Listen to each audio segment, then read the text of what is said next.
এই দেখো এখানে একটা দুধ জাল দিচ্ছি, দেখেছো দুধের শর্টটা শুধু দেখো।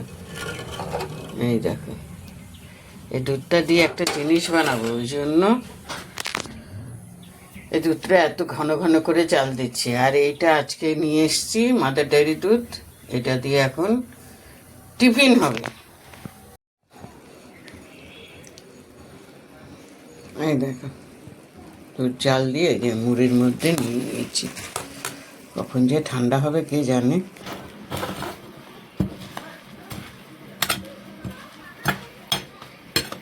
কি বলো, দুধ মুড়ি দারুণ খাওয়া না? দুধ মুড়ি খেয়ে কাজ আছে গো, অনেক কাজ। দুধ মুড়ি খেয়ে কাচতে হবে, ইজি দিয়ে অনেকগুলো ভিজিয়ে রেখেছি,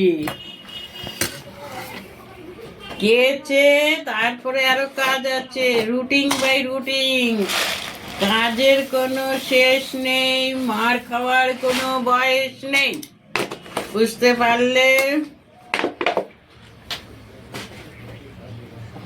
আজকে এইটার ব্যবস্থা করব, আর সোয়েটারটা পরে দেখবো।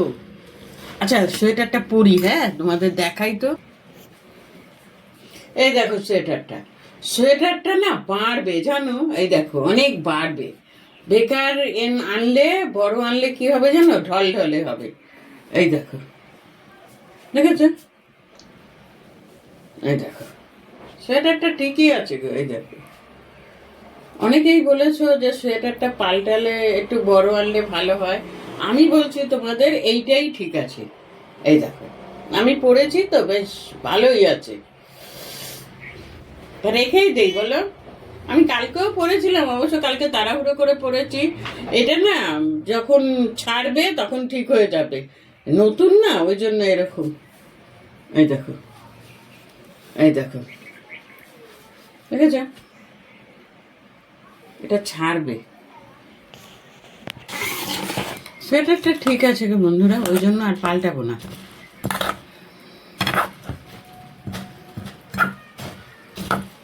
কতদিন ধরে ভাবলাম মলে যাব, সে আর সময় হয়ে উঠলো না।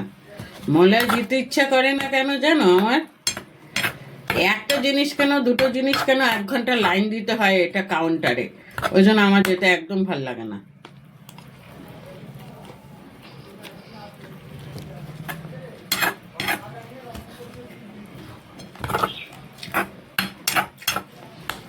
তাহলে রাখি বন্ধুরা, তাড়াতাড়ি করে কপ কপ করে খেয়ে যেতে তো হবে আবার।